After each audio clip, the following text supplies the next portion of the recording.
I was home alone one night back in 2009. My parents were out on their weekly date nights, one of those had one too many at dinner and passed out in the movie theater kind of dates. Anyways, I had just returned from my afternoon jog.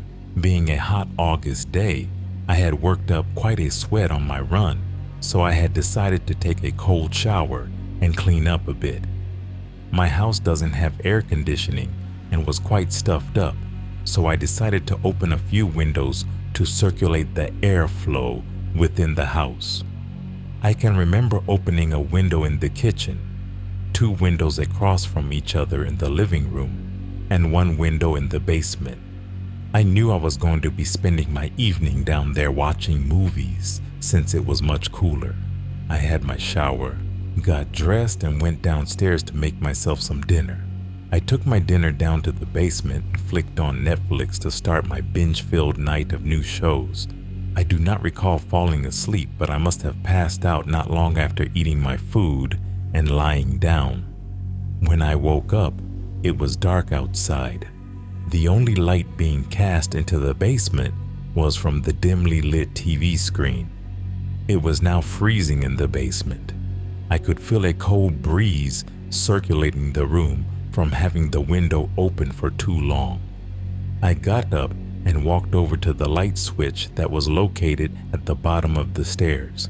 I closed the window, then went back to turn off the TV, grab my dishes, and head upstairs.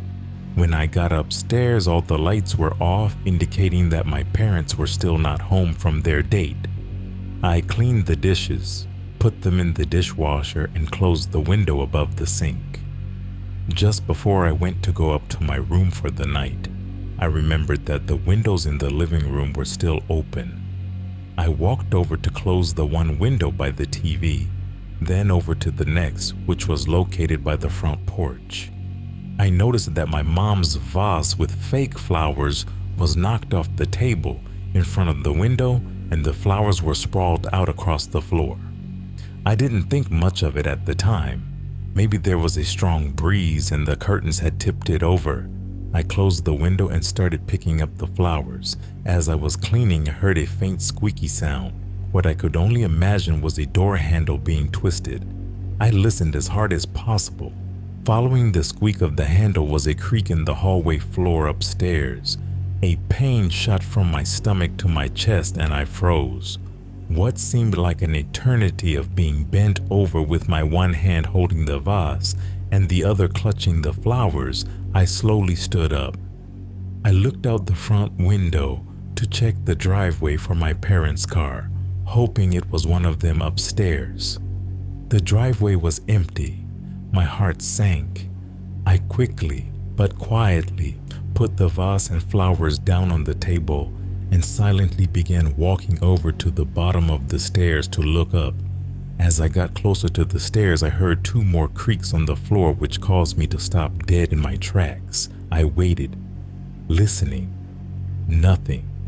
I was now only a few steps from the stairs. I took those last few steps and put one hand on the railing. I peeked around the corner and only saw darkness. I didn't know what to do. Do I flick on the lights and let the potential intruder in my house know that I'm coming upstairs? Do I leave and go to a friend's house? Do I call my parents? Do I grow a pair and just go upstairs? I decided to turn my phone on silent and go to the kitchen to text my dad, making sure I was close to the back door for an easy getaway. He said, "It's an old house. It's just settling after a really hot day." I told him about the sound of the door handle twisting. He just assumed there was an open window upstairs and the wind was knocking a door against the frame. Was that it? Could it just be a window that was left open? I felt a huge chunk of my anxiety start to fade after talking with my dad, so I decided to grab a glass of water and head on up the bed. I flicked on the lights for the stairs and started making my way up, but slowly, a tiny knot in my stomach from before. I got to the top of the stairs and noticed that all of the doors were wide open, except for mine. My parents' room and spare bedroom were on the left, and the den and my room were on the right, with the bathroom at the end of the hallway. Though, as my dad had predicted, my door was cracked just enough that a breeze could be making it hit the frame. It being as hot as it was today, it wasn't unusual for my mom to open all the doors and windows upstairs. I exhaled a sigh of relief, now fully confident that my dad was right. I turned on the lights to my room, did a quick look around, and walked over to my nightstand to put my water beside my laptop, then went off to the bathroom to get ready for bed. As I lay in bed trying to get sleepy, I was watching my favorite reruns of Seinfeld on my laptop. Then out of nowhere, I heard a sound of something slowly scraping my closet door. I quickly flicked on the light beside my bed. My closet door was cracked open ever so slightly. Questions started racing through my head. Was it open the whole time? Was it closed when I came in? I was positive that it was closed when I came in. Before I even had time to rationalize my thoughts, I heard the most disturbing, creepy, quiet, sinister laugh I've ever heard in my life. No horror movie could ever replicate the sound I just heard. As soon as I slid my laptop off my legs, the closet door burst open and someone was standing in the closet. My clothes were partially covering their body and face. I looked closer, and there was the most sickly, palest, dirtiest woman I have ever seen. For the split second that I saw her in horror, the image was burned into my brain forever. She had no shoes on her disgusting, dirt-stained feet. Her skin was sickeningly white with cuts, and dried blood from her face, down her arms, all the way to her legs. She was wearing what I assume used to be a white nightgown, was now a discolored mess of dirt, blood, and who knows what else. Her gray, blue-veined, sunken-in face closely resembled a decaying skeleton. The rest of her face was hidden by my clothes. She asked in a quiet, grumbling, raspy voice, "Have you seen my baby?" That was enough for me to grab my phone and run. As soon as I was halfway out my bedroom door, I heard her shriek, "Give me back my baby!" and clothes hangers thrashing around behind me. I ran as fast as I could to the upstairs bathroom and locked the door. It was only a second later that I heard a huge crash against the door, along with the woman screaming in a devilish tone, demanding I return her baby to her. I called 911, and the operator assured me the police would be there as fast as they could.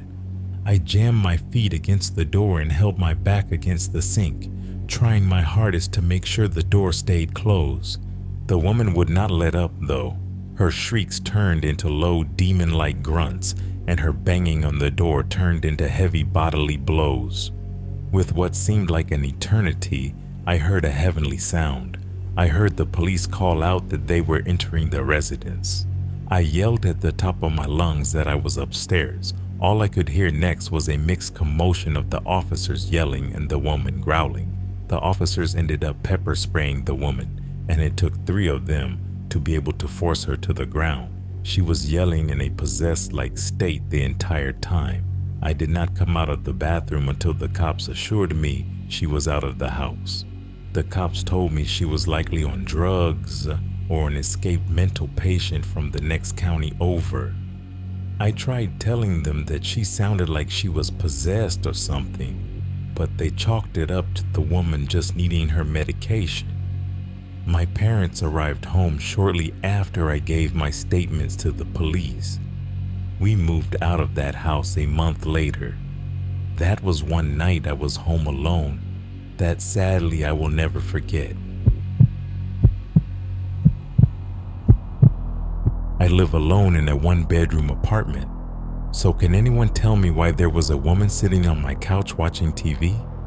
I was in my room getting some work done when I had gotten a bit hungry and planned on walking to the kitchen to get some leftover Chinese food. My kitchen sits next to the living room, and as soon as I stepped into the dark hallway, I noticed the television was on. I know I never stopped to watch anything on it, so this was an immediate red flag. Thinking that maybe it was updating, or maybe Alexa had switched it on by mistake, I walked over to turn it off, but my heart dropped when I saw a woman with oily black hair sitting on my couch watching it. For a moment I was confused because I knew there was no one here when I walked in, and I knew all the doors and windows were locked. From the time I came home, I hadn't heard anyone break in, so how the hell could a person be sitting there? After the confusion passed, I wanted to walk forward and ask what the hell she was doing in my house, but something screamed that that would be a grave mistake. If anyone has ever experienced sleep paralysis, that's what the feeling was like. I told my body to move, but the primal part of my brain refused vehemently. I slowly crept back inside my room and just waited in silence. At this point, I know you're already screaming at me to call the cops, and trust me, I wanted to. Nothing at that moment would have made me feel better than to have 1 or 2 armed police officers there to deal with her so that I didn't have to. But if I'm being honest, I didn't want her to hear me talking. If she had walked to my room, I'd be trapped, and at that moment, I felt like that'd be a nightmare. After waiting for half an hour in silence, I mustered up enough courage to at least observe and see what she was up to. Forcing myself up, I cracked the door open just enough to get a clear view of the hallway and look at where she was sitting. If I didn't know any better, I'd have thought she had legitimately just stumbled into the wrong house and was relaxing like any normal person. But something was off. It almost looked as if she was slumped forward on the couch. Part of me wanted to believe she was sleeping, but what I saw next shattered all hope of that. She reached a disgustingly long arm towards the door and unlocked it from her seated position with ease. I haven't measured yet, but eyeballing the distance from my couch to the door, it had to be at least 8 or 9 feet away on the low end. She slowly stood up and made a clumsy effort to walk towards it. Her body was horrifying. She was tall, uncomfortably so. If I had to guess, I'd say she was maybe over 9 feet with arms that touched the ground and dragged behind her. Her hands each sported roughly 11 fingers that had to each be around a foot in length. From what I remember, she was completely naked with sagging skin that hung loosely off of her extremely thin body. She was also paler than I thought possible. Her skin appeared almost gray, and if I didn't know any better, I'd think her skin belonged to that of someone recently deceased.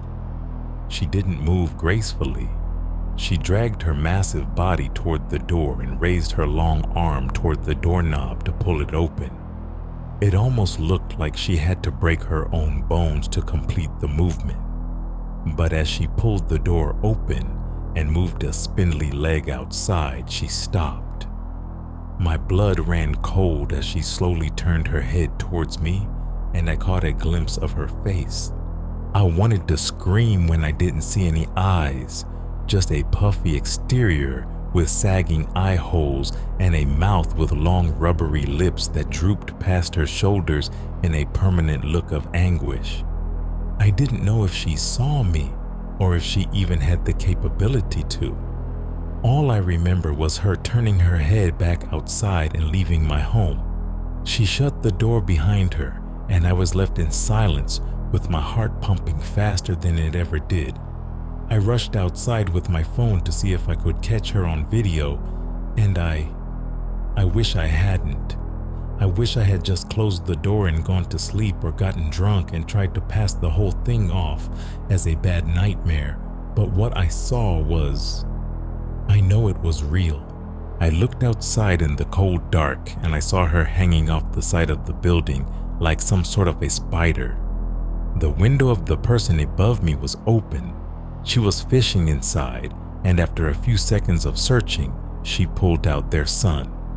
Her hand was completely wrapped around the head, and I couldn't tell if they were alive or dead by the time she slinked off into the darkness with the young boy.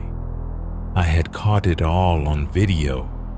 I must have watched that video 100 times before deleting it. I mean, what was I supposed to do with it? Do you think the police would believe it's a real piece of evidence? Even if they did, what the hell could they do?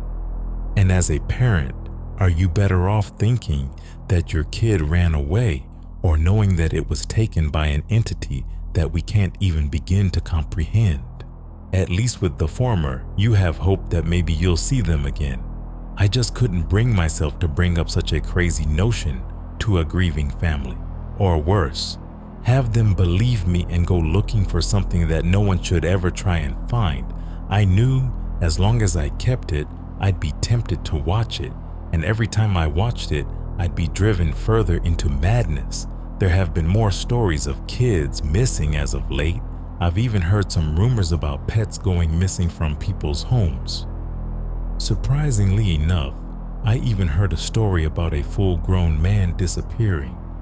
He was never seen again with absolutely no trace of where he went or why he left. The only thing suggesting any kind of outside force was an open window, and a few strands of hair police couldn't match any DNA to. This has taken quite a toll on my life. I tried to find info on this thing, but as far as I know, there's nothing. I'm quitting my job tomorrow and staying with my brother on the other side of the country. There's no way I'm sticking around that thing more than I need to. I don't plan on being here much longer, but last night I heard a knocking at my door. I know the next time I see it, I won't be telling a story afterward. Things have been tough ever since Mom passed. Dad's a complete shell of himself, and I've been left on my own to sort through the abundance of emotions I'm going through. It was actually a relief when Dad told me he was going to head to the cabin for the week. "Can you watch the place for me, Jared?" he had asked. Yeah, I had to watch the house, but that's not a big deal. It's a 2-story home with AC, a stocked fridge, big screen, and a hot tub. It's not like it'd be a struggle to get by, although the place does still have landlines for some reason. Before he left, Dad told me reception would be spotty at the cabin per usual. If I really needed anything, I should call between 9 and 11 when he'd be out at the local bar. I told him not to worry about anything, and I highly doubted I'd need him. If I couldn't reach him, I should call Terry next door if I needed anything. Well, it didn't take long before I needed him.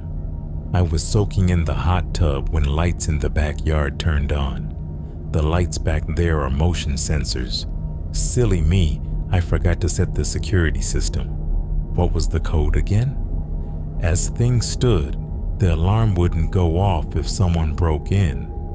Thankfully, that animal, or whatever it was, had triggered the motion sensors and reminded me. I'll call Dad and ask for the code. It was getting close to 11, so if I wanted to catch Dad, I needed to call him quick. My fingers scrolled through until I saw the D's in my contacts. I hit call. It began to ring. Suddenly the landlines did as well. The landline read Jared's cell. I looked back at my cell. I dialed Dad home, not Dad's cell. Silly me. I moved my finger to the red phone icon, but before I could push it, the landline stopped ringing. I hadn't hung up yet. Had it gone to voicemail? Confused, I raised my cell to my ear. No voicemail, only silence. Actually, I think I do hear something. Is that static or breathing? What the? My heart was pounding. I immediately hung up the phone. What was that about? Taking in a few deep breaths, my heart rate began to slow. There is no way I heard breathing. That would be ridiculous. It had to be the phone malfunctioning or something. I exhaled deeply, then began to laugh. What a way to start off my week alone. My cell began to ring. The ringing caused my body to flinch. Clearly still a little jittery. Who would be calling at this hour anyway? Looking at my phone, the call was from Dad home. My eyes widened. The phone continued to ring in my hands. In a panic, I hit decline. The backyard was illuminated by light once again. This was all happening so fast. Before I could react to the lights, my phone started ringing again. Dad home was calling. Tears began to well up in my eyes and I hit answer. "Hello?" I asked. There was no verbal response, but there was something else. A slow inhale followed by a slow exhale. My chest tightened. "Hell. Hello?" I repeated myself, more breathing in return. Keeping the phone to my ear, I began moving towards the kitchen. Once there, I grabbed a large kitchen knife. I ducked behind the island. The breathing on the other line had ceased.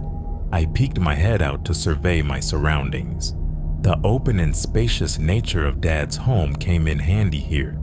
The kitchen was about 15 by 15 with the island directly in the center and at the edge of the house.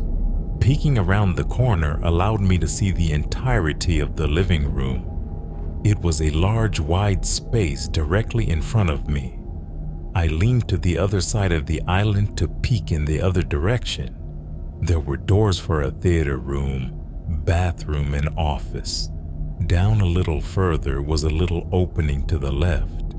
If you went in there, you'd see the front door and both flights of stairs.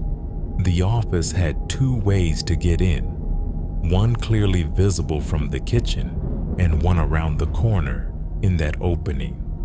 There were 4 landlines in the house, the one in the kitchen, one in the office, one upstairs, and one in the basement.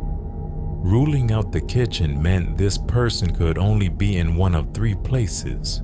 I sat there behind the island and my body couldn't stop shaking. I set down my phone and held the knife in both hands.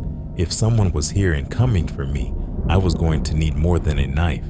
I knew Dad kept a gun in his office safe. I peeked around the corner again.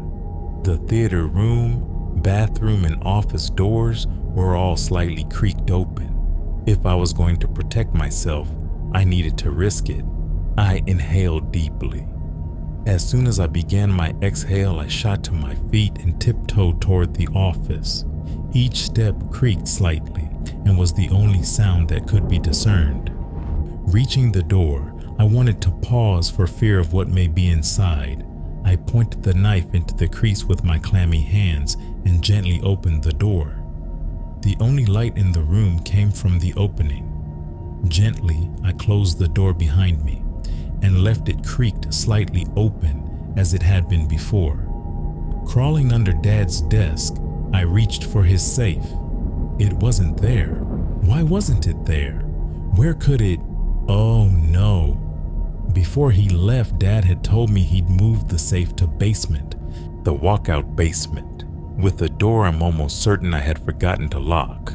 Also, where another one of the landlines were. Then I heard movement. Someone was here. I sat on the knife so no light would reflect and curled into a ball. Outside the office, I could hear the faint sound of footsteps, then the sound of a door swinging open. That was the theater room. Moments later, I heard a thud. Another door is flung open, this one closer, the bathroom. That was followed by another thud. That meant the office was next. Do I keep hiding? Or do I make a run for it? I decided to run. As the sound nearing the office grew in intensity, I shot through the other door and exited the office and ducking around the corner.